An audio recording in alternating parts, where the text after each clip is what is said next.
لا اکراہ فی الدین قد تبین الرشد من الغی فمن یکفر بالطاغوت ویؤمن باللہ فقد استمسک بالعروة الوثقی لا انفصام لها واللہ سمیع علیم۔ اللہ ولی الذین آمنوا یخرجهم من الظلمات الى النور والذین کفروا اولیاؤہم الطاغوت یخرجونہم من النور الى الظلمات اولئک اصحاب النار هم فیہا خالدون۔ الم تر الی الذی حاج ابراہیم فی ربہ ان آتاہ اللہ الملک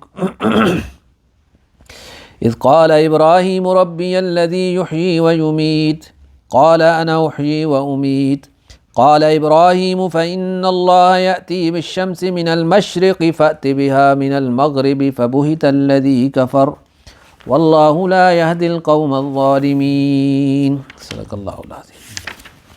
ترجمہ دیکھیں، لا اکراہ فی الدین، دین قبول کرنے میں کوئی زبردستی نہیں۔ قد تبین الرشد من الغی، بے شک واضح ہوگی ہدایت گمراہی سے۔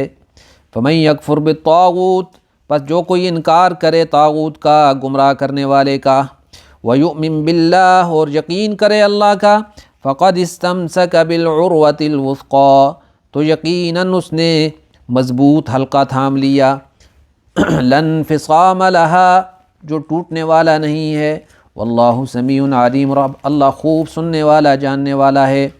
اللہ ولی الذین آمنوا، اللہ تعالیٰ کارساز ہے ان لوگوں کا جو ماننے والے ہیں، یخرجہم من الظلمات الی النور، نکالتا ہے ان کو اندھیروں سے روشنی کی طرف، والذین کفروا، اور جن لوگوں نے نہیں مانا، اولیاؤہم الطاغوت، ان کے کارساز گمراہ طاقتیں ہیں، طاغوت ہیں، یخرجونہم من النور الی الظلمات، وہ نکالتی ہیں، وہ گمراہ طاقتیں نکالتی ہیں ان کو روشنی سے اندھیروں کی طرف۔ اولئک اصحاب النار، یہی لوگ دوزخ والے ہیں، ہم فیہا خالدون، اس میں ہمیشہ رہنے والے ہیں۔ الم تر الی الذی حاج ابراہیم فی ربہ ان آتاہ اللہ الملک، کیا تو نے نہیں دیکھا اس کو جس نے کٹ حجتی کی، مجادلہ کیا ابراہیم علیہ السلام سے اس کے رب کے بارے میں، اس وجہ سے کہ اللہ نے اس کو حکومت سے نوازا تھا۔ ان آتاہ اللہ الملک اذ قال ابراہیم ربی الذی یحیی ویمیت، جب ابراہیم علیہ السلام نے فرمایا کہ میرا رب وہ ہے جو زندہ کرتا ہے اور مارتا ہے، قال انا احیی وامیت، اس نے کہا میں بھی زندہ کرتا ہوں اور مارتا ہوں۔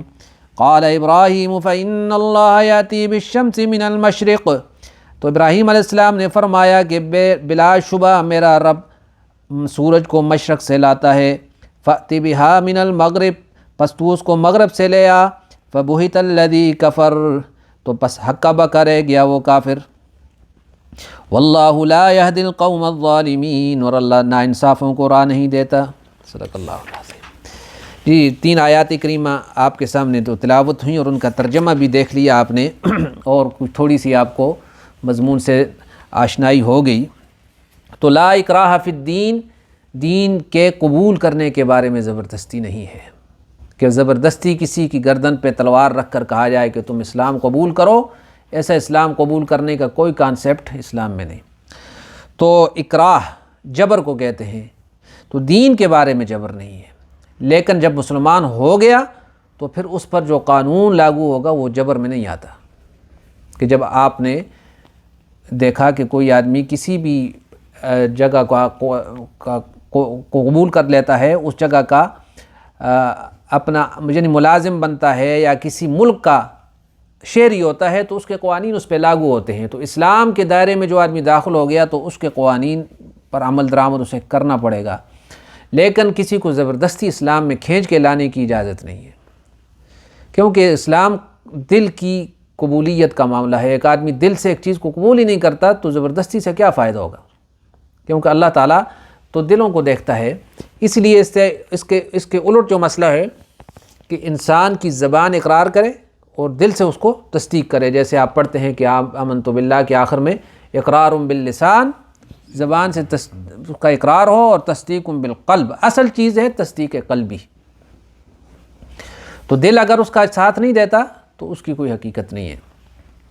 اسی کے مقابلے میں یہ ہے کہ اگر آدمی کو زبردستی کوئی آدمی کلمہ کفر پہ مجبور کرتے ہیں، کبھی کافروں کے دیس میں ایسا بھی ہو جاتا ہے کہ تم کلمہ کفر کہو جس سے انسان کافر ہوتا ہو، ایسا کلمہ تو کہہ دیا کفر کا، اللہ نہ کرے ایسی کسی پر موقع آئے تو کیا وہ آدمی کافر ہو جاتا ہے؟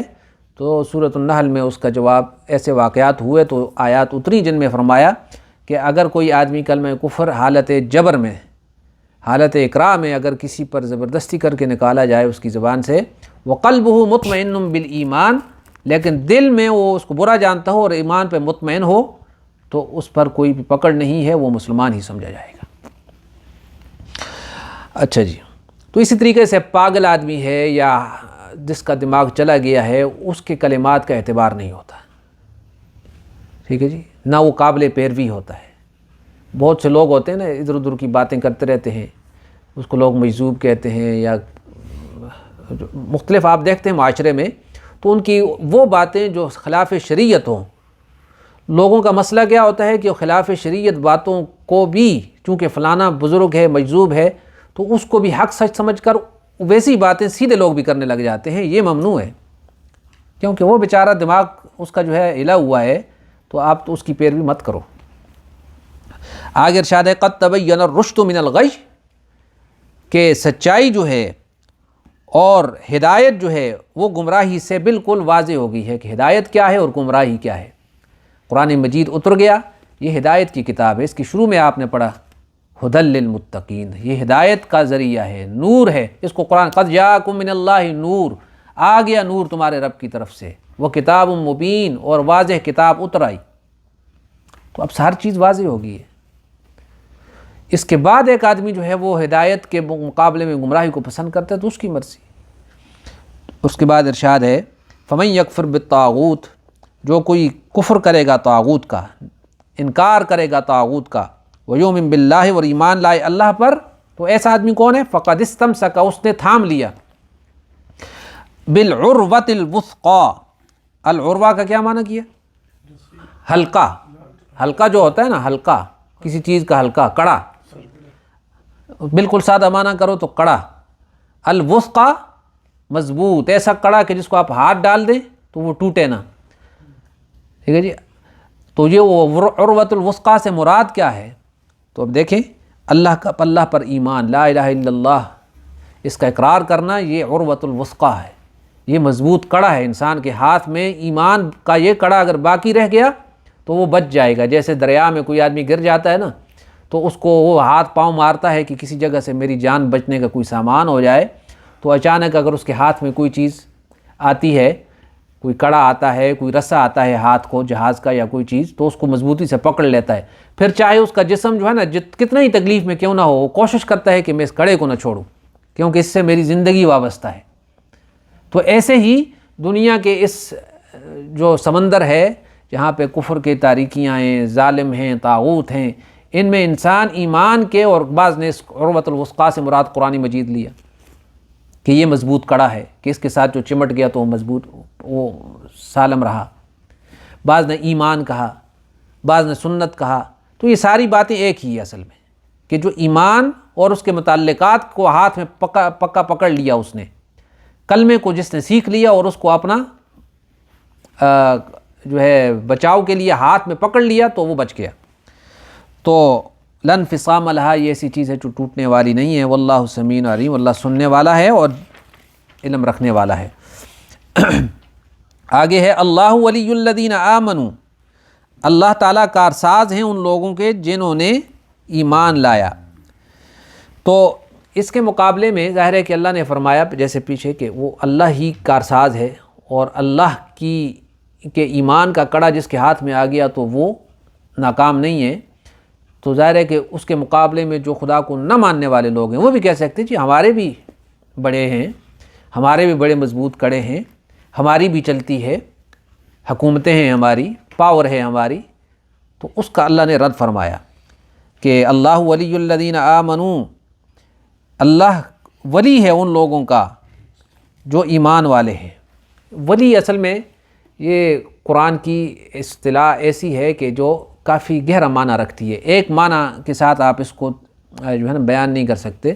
کارساز کہہ سکتے ہیں اس کو, دوست کہہ سکتے ہیں, اور کارساز, دوست, مددگار, یہ سارے معنی اس کے کیے جاتے ہیں. ولی قرآن مجید میں آپ دیکھتے ہیں کہ بعض ہمارے پاکستان میں گروہ بعض علماء جو ہیں وہ اس آیت, ان کی تقریر کا موضوع جو ہے نا یہاں سے شروع ہوتا ہے اس آیت سے کہ الا ان اولیاء اللہ لا خوف علیہم ولا هم یحزنون. بلا شبہ اللہ کے ولی وہ ہیں ان پہ کوئی خوف نہیں ہوگا اور وہ غمگین بھی نہیں ہوگے. لیکن ولی ہے کون؟ یہ دو طرفہ ہوتا ہے ولی. یعنی ولایت کبھی اللہ بندوں کا دوست ہوتا ہے, اور اللہ کی دوستی کیا ہے؟ اس کی کارسازی ہے, اس کی مدد ہے, اس کی نصرت ہے جو اپنے بندوں کے ساتھ ہوتا ہے. اور اس کے مقابلے میں یہ جو آیت میں نے ابھی پڑھی اس میں بندوں کی دوستی کا تعلق اللہ کے ساتھ. الا ان اولیاء اللہ, جو اللہ کے دوست ہیں. یہاں تو یہ ہے نا کہ اللہ ولی الذین آمنوا, اللہ دوست ہے, کارساز ہے اپنے بندوں کا, ماننے والوں کا. وہاں کیا ہے کہ اللہ الا ان اولیاء اللہ, جو اللہ کے دوست ہیں. تو اولیاء اللہ کوئی خاص مخلوق نہیں ہوتی, یہ بات ذہن میں رکھ لیں. ہمارے ہاں کانسیپٹ یہ ہے نا کہ جو کوئی خاص قسم کی اس کے شکل و صورت ہوتی ہے, یا کوئی وہ آسمان سے اتری ہوئی مخلوق ہوتی ہے, یا اس کے پاس کوئی خاص قسم کی پاور ہوتی ہے. ایسی بات نہیں, وہ عام انسان ہوتے ہیں. لیکن قرآن مجید نے اولیاء اللہ کی دو صفات بیان کی ہیں کہ یہ دو چیزیں ہیں جس میں پائی جائیں وہ ولی ہے.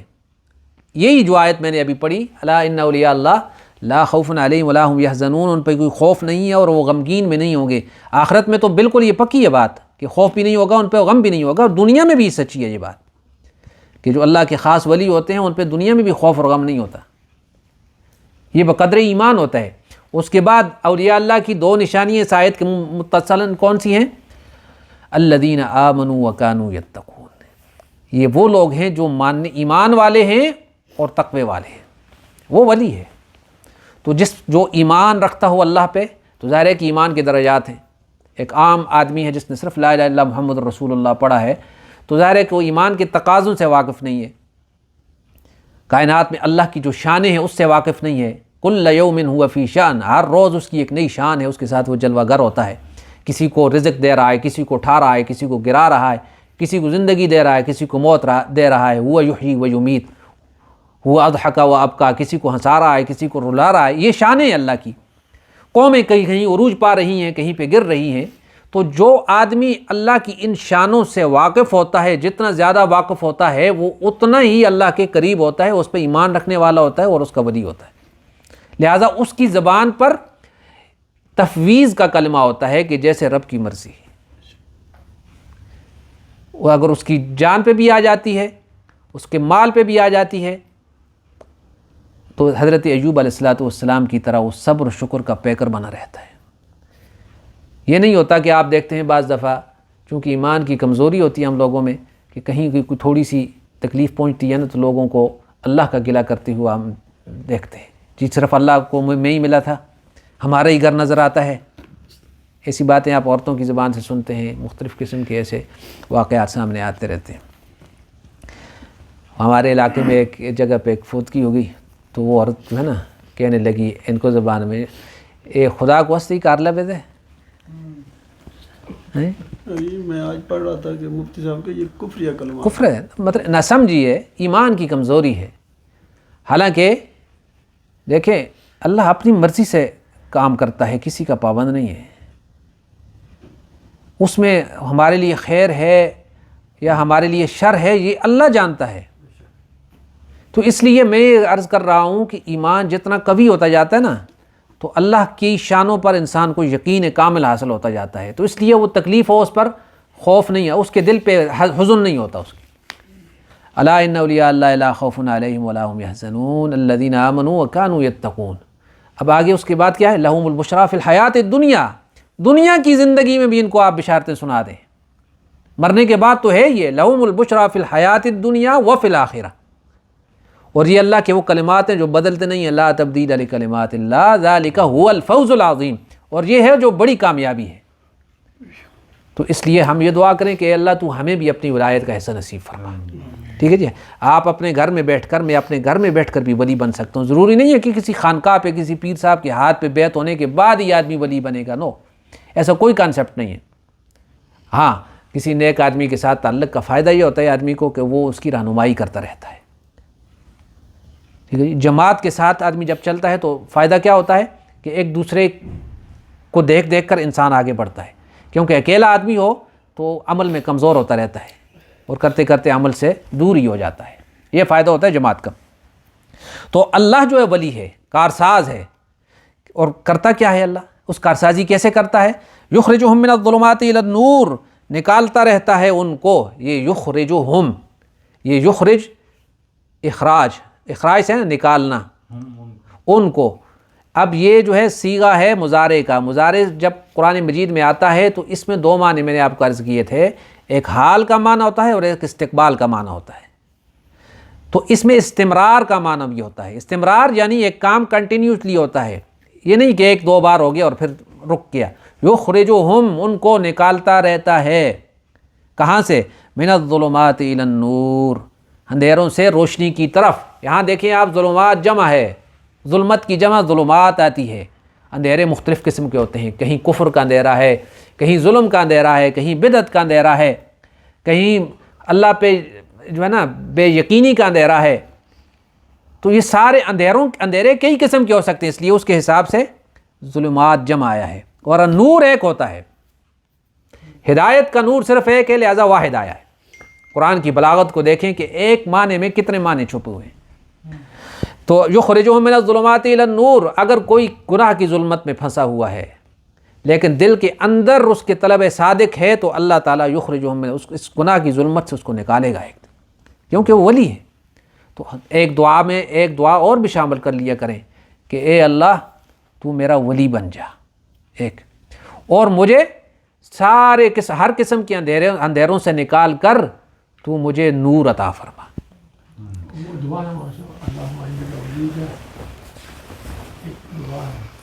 دعاؤں میں اس میں پڑھ رہا تھا دعا، ابھی تو میرے ذہن اس وقت نہیں، اور کیونکہ ابھی جو ہے نا بھول جاتا ہے آدمی، لیکن بہرحال اس کے متعلق دعا میں آپ کو بعد میں بتاؤں گا بھی. قرآن کی ایک آیت ہے، فمن شرح اللہ صدرہ للاسلام، کیا آپ نے دیکھا اس شخص کو جس کا سینہ اللہ نے کھول دیا اسلام کے لیے، فہو علی نور من ربہ، وہ اپنے رب کی طرف سے نور پر ہے. کہ جو آدمی اسلام میں داخل ہو گیا، سینہ اس کا اسلام کے لیے کھل گیا تو وہ نور پر ہے. اب پھر اس کے بعد میں نے عرض کیا نا کہ اسلام میں داخل ہونا تو ایک نور ہو گیا. اب اسلام کے ہر ایک حکم کو ماننا یہ علیحدہ نور ہے جو اس کے سینے میں داخل ہوتا ہے. تو دعا کرتا رہے. والذین کفروا، اور جو منکر ہیں، مقابل میں ہمیشہ جماعت ہوتی رہتی ہے نا. اولیاءہم الطاغوت، ان کے دوست، ان کے ولی، ان کے کارساز طاغوت ہیں. طاغوت کا کیا معنی کیا تھا جی؟ ہر سرکش. طغا سے نکلا یہ لفظ، آپ نے پڑھا ہوگا نا طغا. اور پانی جس وقت اپنی حد کو چھوڑ کر باہر نکلتا ہے تو کہتے ہیں پانی میں طغیانی آ گئی. دریا کو اپنی موج کی طغیانیوں سے کام، کشتی کسی کی پار ہو یا درمیان رہے.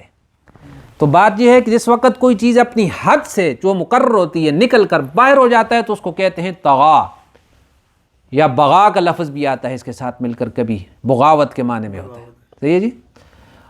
فرعون کے بارے میں قرآن مجید میں ہے کہ حضرت موسیٰ اور ان کے بھائی کو اللہ نے فرمائے اذهب الى فرعون انه طغى، فرعون کے پاس جاؤ کہ وہ اپنی حد سے باہر نکل گیا ہے. اردو میں اس کا معنی کیا جاتا ہے سرکشی. ٹھیک ہے، جو سرکش ہو جائے اور متکبر ہو جائے اور زمین پر اپنی خدائی کا دعویدار بن بیٹھے، تو وہ نظام ہو، وہ انسان ہو، بادشاہ ہو، کوئی بھی ہو، وہ طاغوت ہے. اور سب سے بڑا طاغوت جو ہے وہ شیطان ہے ظاہر، کیونکہ طاغوت کی تفسیر شیطان سے کی گئی ہے. اور اس کے بعد ہر وہ انسان جو شیطان بن جائے، وہ متکبر بادشاہ جو کہ اپنے سامنے سر سجدہ کرواتے تھے لوگوں کو کہ سر سجدے میں رکھو، ہماری بات حرف آخر ہے، تو یہ طاغوت ہے. تو کافروں کے دوست طاغوت ہیں. اور وہ کرتے کیا ہیں؟ یخرجونہم من النور الی الظلمات، نکالتے ہیں ان کو نور سے ظلمت کی طرف، ظلمتوں کی طرف، ظلمت کی طرف بھی نہیں. نور کیا ہوتا ہے؟ ہر ہدایت اور نیکی کے کام سے ان کو پکڑ کر ظلمتوں کے حوالے کر دیتے ہیں۔ اس سے بڑی ظلمت کیا ہوگی کہ انسان ایمان سے نکل کر کفر کی طرف، سنت سے نکل کر بدعت کی طرف، نیکی اور تقوی سے نکل کر گناہ اور بدکاری کی طرف چلا جائے۔ اور ہر وہ شخص جو اس میں مددگار ہوگا، دیکھیں یہ درجات ہیں نا مختلف، یا تو کوئی آدمی کسی کو ایمان سے نکال کر کفر کی طرف لے جانے والا ہے تو یہ سب سے بڑا طاغوت ہے کہ اس کی دنیا آخرت تباہ کر دی اس نے۔ اگر سنت سے نکال کر بدعت کی طرف لے جانے والا ہے تو یہ اس درجے کا طاغوت ہے۔ یا کوئی ایسا دوست یا کوئی ایسا آلہ یا کوئی ایسی مجلس جو اس کو نیکی اور تقوی سے نکال کر گناہ کی دلدل میں پھنسا دے تو یہ اس کا طاغوت ہے۔ تو طاغوت اس لیے جمع اور واحد دونوں کے لیے طاغوت استعمال ہوتا ہے، یہ بھی نوٹ کر لیں کہ طاغوت کا جو لفظ ہے بعض اس کی جمع طواغیت کی ہے، لیکن یہ دونوں معنوں استعمال ہوتے ہیں۔ طاغوت ایسا لفظ ہے جمع اور واحد سب کے لیے استعمال ہو رہا ہے۔ اولئک اصحاب النار، اور یہ آگ والے ہیں، یہ طاغوت بھی اور اس کے پیروکار بھی یہ آگ والے ہیں۔ ہم فیہا خالدون، اس میں ہمیشہ رہیں گے۔ اب آگے ایک قصہ آ رہا ہے حضرت ابراہیم علیہ السلام کا۔ یہ 3 قصے آئیں گے مسلسل پہ ہم جو اس رکوع میں آگے آ رہے ہیں۔ تو پہلا قصہ بھی اور تیسرا قصہ بھی جناب ابراہیم علیہ السلام کا ہے۔ پہلے قصے میں آپ نے ترجمے میں دیکھا کہ حضرت ابراہیم کا جو مجادلہ ہوا ہے یا مناظرہ ہوا ہے حضرت ابراہیم کا بادشاہ وقت کے ساتھ۔ اب وہ کون تھا میں عرض کرتا ہوں۔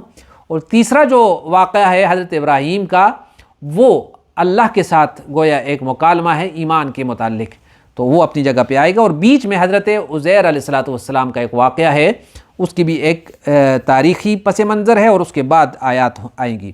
تو بہرحال ابراہیم علیہ السلام کا جو آپ دیکھتے ہیں پہلے بھی ذکر خیر گزرا ہے اس صورت میں، تو جناب ابراہیم علیہ السلام کے ساتھ بہت سے واقعات پیش آئے، تو ایک واقعہ بادشاہ وقت کے ساتھ بھی پیش آیا جو اس زمانے کا تھا۔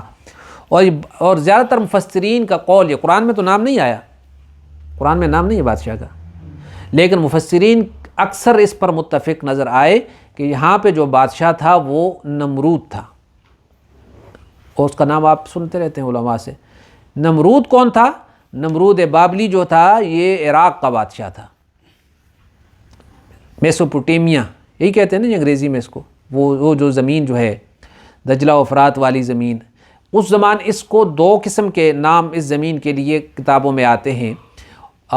بابل بھی اس کو کہتے تھے، بیبیلونیا، یعنی جو مملکت تھی بیبیلونیا، کنگڈم آف بیبیلونیا، اس کا بادشاہ تھا یہ نمرود۔ اور یہ بھی خدائی کا دعوے دار تھا، سنا ہے کتابیں بعض کہتی ہیں کہ خدائی کا دعوے دار جیسے فرعون کا تھا۔ اور 4 بادشاہ دنیا میں ایسے گزرے ہیں جنہوں نے کل روئے زمین پر بادشاہت کی ہے، ان میں سے 2 مسلمان تھے اور 2 کافر تھے، کسی تابعی کا قول ہے۔ تو جو مسلمان ہیں ان میں ایک تو اسکندر ذوالقرنین ہے جس کا ذکر اصحاب کہف اور سورۃ الکہف میں آیا ہے، اور دوسرا کون سا ہے جو مسلمان ہے؟ نہیں ہے، کیا نام ہے جن کے حضرت سلمان علیہ السلام، سلیمان علیہ السلام، اب میں خود بھول گیا۔ اچھا بہرحال یاد آ جائے گا مجھے۔ اور 2 کافر ہیں جنہوں نے مشرق و مغرب پر حکومت کی، ان میں ایک یہ نمرود ہے، ٹھیک ہے، اور دوسرے کا نام ہے سکندر یونانی یا بخت نصر جو ہے۔ بخت نصر بھی عراق کا بادشاہ ہے، اسی لڑی میں ہے، یعنی نمرودیوں کی نسل میں ہے۔ تو یہ حضرت نوح علیہ السلام کا پڑپوترا یا ایسی چیز ہے یہ نمرود، ٹھیک ہے جی، جو ان کا بیٹا تھا یافس، اس کی نسل میں سے اس کا پڑپوتا ہے یہ نمرود جو تھا۔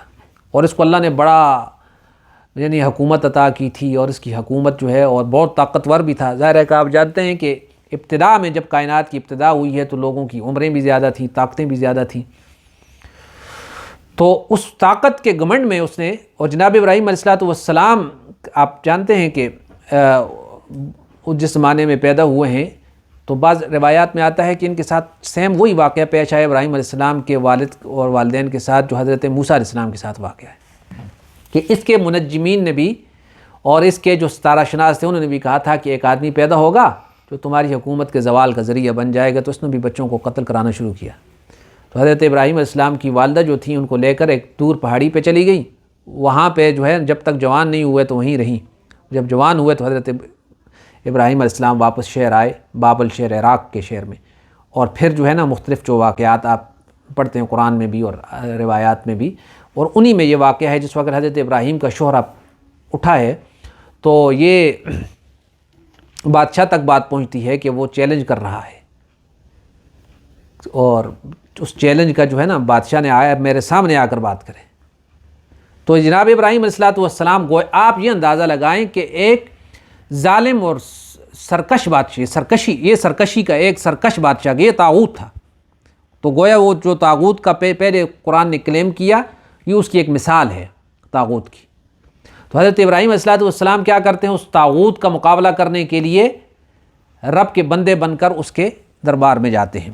تو اللہ تعالیٰ گویا اس واقعے کو یہاں پہ نقل فرما کر اس کے طاغوتی اور اس کی سرکشی کا، اور جناب ابراہیم علیہ السلام کی اللہ نے کیسے مدد کی اس کا ذکر۔ الم تر الی الذی حاج ابراہیم فی ربہ، کہ آپ نے دیکھا نہیں ہے اس شخص کو، الذی حاج، جس نے محاجہ کیا، مجادلہ کیا، یعنی یا مناظرہ کیا، جو معنی بھی آپ کریں اس کا، جھگڑا کیا، ابراہیم علیہ السلام سے، فی ربہ، اس کے رب کے بارے میں۔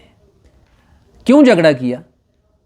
کیونکہ وہ خود بھی رب ہونے کا دعوے دار تھا، کہتا تھا کہ ملک میرا ہے، قانون میرا ہے، آرڈر میرا چلتا ہے، تو رب کہاں سے آ گیا ہے؟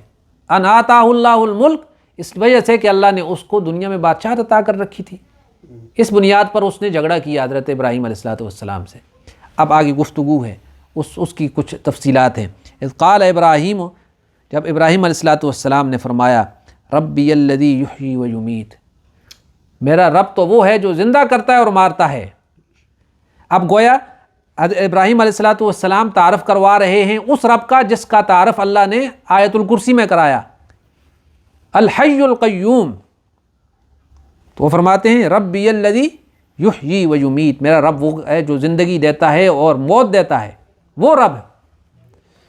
اب اس کو اس بات کی سمجھ نہیں آئی تو اس نے کیا کہا، قال، تو نمرود نے یا اس بادشاہ نے کہا انا احیی و امیت، میں بھی زندہ کرتا ہوں اور مارتا ہوں، یہ تو یعنی میں بھی کر سکتا ہوں۔ اور مفسرین نے اس پہ لکھا ہے کہ اس نے 2 آدمی منگوائے قید خانے سے اور ایک کو مار دیا اور دوسرے کو کہا تم آزاد ہو، تو اس نے کہا کہ دیکھو زندگی اور موت تو میرے ہاتھ میں بھی ہے، کہ میں نے ایک کو چھوڑ دیا ہے، ایک کی زندگی میں نے لے لی۔ تو ابراہیم علیہ السلام نے فرمایا قال ابراہیم فإن اللہ یاتی بالشمس من المشرق، بے شک میرا رب تو وہ ہے جو سورج کو روزانہ مشرق سے طلوع کرتا ہے، فأت بہا من المغرب، اور اگر تو واقعی ایسا ہے تو اس کو مغرب سے طلوع کر کے دکھا دے۔ فبہت الذی کفر، تو ہکا بکا رہ گیا کافر، مبہوت ہو کر رہ گیا، یعنی بالکل جس کو کہتے ہیں نا ایسا جواب دیا کہ منہ بند ہو گیا اس کا، کہ یہ اس کا میں کیا جواب دوں، یہ کر سکتا تو نہیں ہے اس کو، مشرق سے کیسے مغرب سے کیسے طلوع کرے گا۔ یہ ہے اللہ تعالیٰ کی مدد، اللہ ولی الذین آمنوا، اپنے ایمان والوں کیا وہ دوست ہے۔ اب دوستی اللہ نے ان کے دماغ میں، ابراہیم علیہ السلام کے دماغ روشن ضمیر پیدا فرماتا ہے اللہ تعالیٰ، ان کے دماغوں کو روشن کر دیتا ہے۔ تو اب وہ ہو گیا فبہت الذی کفر، تو کفر کرنے والا جو ہے نا مبہوت ہو کر رہ گیا۔ واللہ لا یہدی القوم الظالمین، اور اللہ تعالیٰ ان لوگوں کو ہدایت نہیں دیتا جو نا انصاف ہوتے ہیں۔ تو یہ نمرود بروزن امرود، اس کو ایسے پڑھتے ہیں، صحیح ہے جی، نمرود جیسے امرود ہوتا ہے نا اسی وزن پہ پڑھا جاتا ہے۔ تو انہوں نے لکھا ہے کہ ابراہیم علیہ السلام کے زمانے کا خود سر بادشاہ تھا، خدائی کا دعوے دار بھی تھا۔ جناب ابراہیم نے قوم کے خداؤں کی جو حالت بنائی تھی تو قوم نے ان کو نظر آتش کرنے کا فیصلہ کیا، سورہ صافات میں آئے گا یہ، مگر چونکہ یہ قانون کو ہاتھ میں لینا تھا اس لیے قوم یہ مقدمہ بادشاہ کے پاس لے کر گئی تاکہ حکومت ابراہیم علیہ السلام کو سزا دے، یعنی لیگلی حضرت ابراہیم علیہ السلام کو وہ پنشمنٹ دینا چاہتے تھے۔ تو بادشاہ نے ابراہیم علیہ السلام کو طلب کیا اور سوال کیا کہ اگر تو ان مورتیوں کو خدا نہیں مانتا تو تیرا خدا کون ہے؟ اور خود خدائی کا دعوے دار بھی تھا، اور یہ کہتا تھا کہ آسمان کے اوپر جو میرا خدا ہے وہ سورج ہے، اور میں اس کا جو ہے نا کیا ہوں، اوتار ہوں، زمین میں اس کی شبیہ ہوں، تو لہٰذا میں زمین میں خدا ہوں اور میرا خدا آسمان میں سورج ہے۔ تو ابراہیم علیہ السلام نے جواب دیا میرا خدا وہ ہے جو زندہ کرتا مارتا ہے، یعنی وجود بخشتا ہے، پھر ایک وقت کے بعد وجود واپس لیتا ہے۔ یہ توحید کی پکی دلیل تھی، یہ کام اللہ کے سوا نہ کوئی کرتا ہے نہ کر سکتا ہے۔ تو نمرود نے کہا یہ کام میں بھی کرتا ہوں۔ ایک پھانسی کے مجرم کو آزاد کر دیا اور بے گناہ کو قتل کیا، اور کہا دیکھ میں پہلے کو زندہ کیا اور دوسرے کو میں نے مار دیا۔ یہ اس نے توحید کی پکی دلیل میں فی نکالی۔ وہ غبی تھا، مارنے اور زندہ کرنے کا مقصد نہیں سمجھا، تو ابراہیم علیہ السلام نے فرمایا کہ اس خر دماغ کے ساتھ کون مغز پچی کرے۔ کھٹ سے توحید کی دوسری دلیل پیش کی کہ میرا پروردگار روز روز سورج کو مشرق سے نکالتا ہے، اگر تو خدا ہے تو مغرب سے نکال۔ تو اس پر مبہوت ہو گیا اور چیمے کنم میں پڑ گیا کہ اب کیا کروں۔ پھر کیا ہوا؟ ابراہیم علیہ السلام کے لیے اس نے آگ کا جو سلسلہ آگے تھا اس گفتگو کے بعد ہوا۔ تو فائدہ اس میں ایک ہے، وہ پڑھ کے ختم کرتے ہیں کہ ابراہیم علیہ السلام کے طرز عمل سے ایک سبق ملا کہ مناظرے کو طول نہیں دینا چاہیے۔ جتنی آپ اس میں بات نکالیں گے تو بات سے بات نکلے گی اور نتیجہ کچھ نہیں نکلے گا۔ چٹ پٹ کے سر نمٹانا چاہیے۔ اگر مخاطب کوئی بات نہ سمجھے تو دلیل بدل دے۔ سوال، اگر کوئی پھر بھی کہے کہ نمرود تو یہ بھی کہہ سکتا تھا کہ مشرق سے روزانہ میں سورج نکالتا ہوں، اور ابراہیم علیہ السلام تو اپنے خدا سے کہے کہ آئندہ کل سورج مغرب سے نکالے، تو ابراہیم السلام کیا کرتے؟ صحیح ہے؟ تو جواب، ابراہیم علیہ السلام ہاتھ اٹھاتے اور اللہ سے عرض کرتے اور اگلے دن سورج مغرب سے نکلتا اور قیامت تک اگر قیامت قائم ہو جاتی، پھر نمرود کیا کرتا؟ دراصل وہ جانتا تھا کہ ابراہیم علیہ السلام ٹھیک کہتے ہیں، خدا وہ نہیں، خدا کوئی اور ہے، مگر اس کو ماننا نہیں تھا۔ فرعونیوں کے حق میں سورۃ النمل میں ہے وَجَحَدُوا بِهَا وَاسْتَيْقَنَتْهَا أَنفُسُهُمْ، یعنی ان لوگوں نے معجزات کا انکار کیا اس حال میں کہ ان کے دلوں نے ان کا یقین کر لیا تھا کہ بات سچی ہے۔ تو اس لیے وہ یہ احمقانہ بات نہیں کہہ سکتا تھا، یعنی اس کے دل میں تھا کہ حضرت ابراہیم سچی بات کہتے ہیں، لیکن حکومت جاتی تھی، لوگ ہاتھ سے نکلتے تھے، تو لہٰذا اس نے جو ہے نا، اور اللہ تعالیٰ جس کے دل پہ مور لگا دے نا تو اس کو کوئی ہدایت نہیں دے سکتا۔ تو اس کے بعد جو ہے انشاءاللہ العزیز اگلے درس میں ہم حضرت عزیر کا قصہ پڑھیں، پہلے اس کا بیک گراؤنڈ دیکھیں گے کہ وہ کیسے ہوا، کہ اس حال میں بیت المقدس کیوں پہنچا کہ وہ تہس نہس ہو گیا۔ حضرت عزیر علیہ السلام نے فرمایا کہ یا اللہ یہ کب زندہ ہوگا، یہ شہر ورس میں چیل پیل کب آئی؟ تو انشاءاللہ العزیز اگلے درس میں ہوگا۔ ربنا تقبل منا انک انت السمیع